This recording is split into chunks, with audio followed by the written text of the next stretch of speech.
안녕하십니까? 인생의 복잡한 문제들을 말씀으로 단칼에 해결해주는 김종근 목사의 쾌도 남마입니다.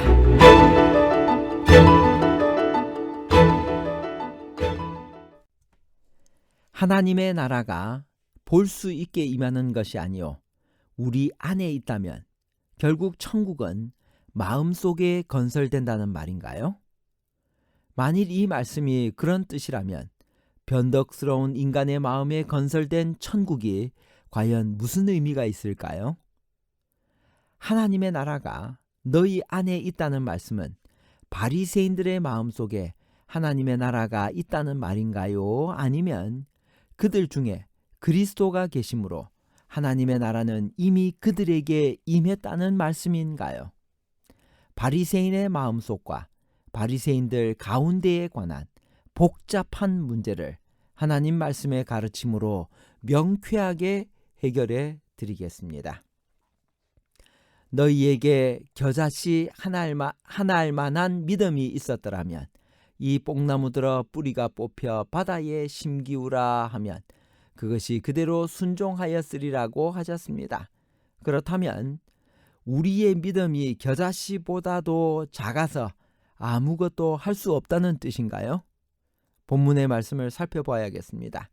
누가복음 17장 6절 주께서 이르시되 너희에게 겨자씨 하나 알 만한 믿음이 있었더라면 이 뽕나무들어 뿌리가 뽑혀 바다에 심기어라 하였을 것이요 그것이 너희에게 순종하였으리라. 크기를 말씀하셨다기보다 생명력과 활동력을 말씀하신 것으로 이해해야 합니다.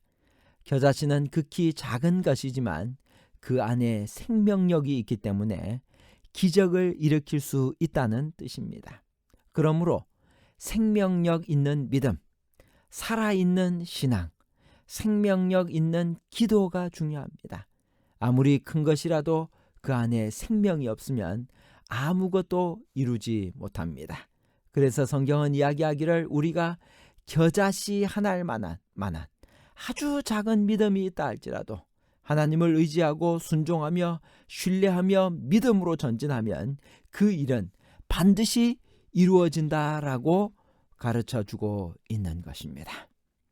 마을에서 예수님은 누구를 만났나요? 예수께서는 그들을 어떻게 하셨나요? 그들은 언제 나음을 얻었나요? 누가복음 17장 11절에서 14절에 있는 말씀입니다. 예수께서 예루살렘으로 가실 때 사마리아와 갈릴리 사이로 지나가시다가 한 마을에 들어가시니 나병 환자 10명이 예수를 만나 멀리 서서 소리를 높여 이르되 예수 선생님이여 우리를 불쌍히 여기소서 하거늘 보시고 이르시되 가서 제사장들에게 너희 몸을 보이라 하였더니 그들이 가다가 깨끗함을 받은지라. 예수께서는 예외적으로 즉각 고쳐주지 않으시고 제사장들에게 가서 보이라고 하셨습니다. 그들은 바로 제사장을 만나기 위해 출발했습니다. 나았다는 아무 증거도 보이지 않는데 가는 것이 믿음입니다. 그들은 그들의 믿음 때문에 제사장을 만나러 가는 도중에 나음을 입었습니다. 고침을 받은 10명 중에 어떤 사람이 다시 돌아와 감사를 표했나요? 그가 큰 소리로 하나님께 영광을 돌린 이유는 무엇인가요? 누가복음 17장 15절에서 19절까지 있는 말씀입니다. 그 중에 한 사람이 자기가 나은 것을 보고 큰 소리로 하나님께 영광을 돌리며 돌아와 예수의 발 아래에 엎드려 감사하니 그는 사마리아 사람이라. 예수께서 대답하여 이르시되 10사람이 다 깨끗함을 받지 아니하였느냐? 그 9은 어디 있느냐? 이 이방인 외에는 하나님께 영광을 돌리러 돌아온 자가 없느냐 하시고 그에게 이르시되 일어나 가라. 내 믿음이 너를 구원하였느니라 하시더라. 돌아온 한 사람은 너무나 기뻐서 큰 소리로 하나님을 찬양하며 감사했다고 했습니다. 더군다나 그 사람은 하나님의 은혜 밖에 있다고 생각되던 사마리아 사람이었습니다. 이방인이었습니다. 10명 중 1명만 감사를 표했다는 사실은 우리 인간의 배은망덕을 잘 나타내고 있습니다. 우리가 감사해야 하지만 자주 은혜를 잊어버리시는 분들을 생각해 봅시다. 부모님의 은혜, 우리가 어린 아기 때 일주일만 부모님이 우리를 돌보지 않았어도 우리는 이 세상에 없었을 것입니다. 우리가 독립할 때까지 20년 이상의 세월을 그분들은 우리를 돌보셨습니다. 우리의 재정적인 것을 뒷받침해 주셨고 우리의 먹고 자고 생활하는 모든 것들을 돌보아 주셨습니다. 우리는 부모님께 얼마나 감사하고 있습니까? 살아가면서 우리를 도와주신 분들이 있습니다. 우리는 수많은 사람의 은혜를 입으면서 살아왔습니다. 그러면서도 제대로 감사하지 못하고 세월이 지나갈 때가 참 많았습니다. 그분들의 목록을 작성해보고 그분들께 감사를 표해봅시다. 하나님의 은혜입니다. 우리를 구원해 주시고 살려주시는 하나님의 은혜를 잊고 살 때가 얼마나 많이 있습니까? 우리는 늘 감사하며 기쁨으로 살아야 될 것입니다. 오늘 여러분과 제가 살아있는 이 자체가 하나님의 은혜입니다. 그래서 우리는 입만 열면 항쉬범, 항상 기뻐하라, 쉬지 말고 기도하라, 범사에 감사하라. 여러분, 그런 감사가 매일매일의 생활 속에서 일어나고 있습니까?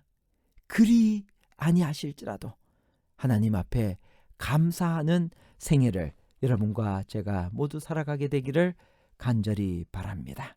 예수께서 하나님의 나라는 볼 수 있게 임하는 것이 아니라고 하셨는데 눈으로는 보이지 않는 하나님의 나라는 어떤 나라일까요? 누가복음 17장 20절에서 21절입니다.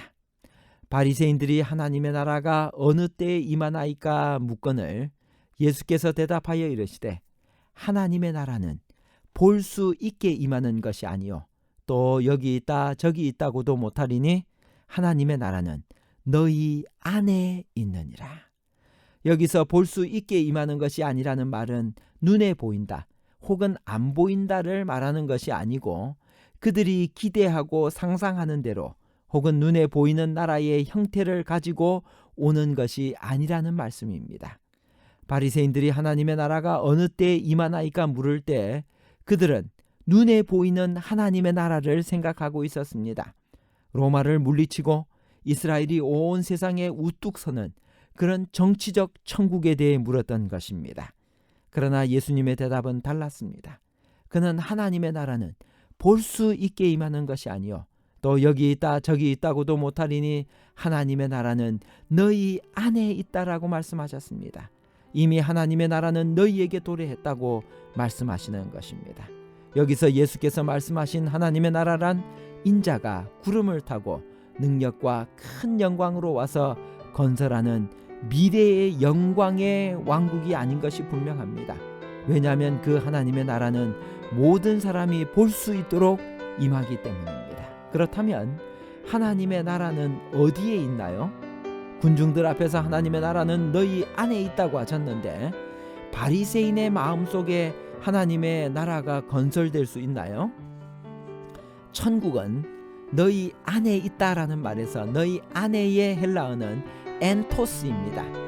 이 말의 뜻은 너희 중에 혹은 너희 가운데 among you 라고도 번역할 수 있습니다.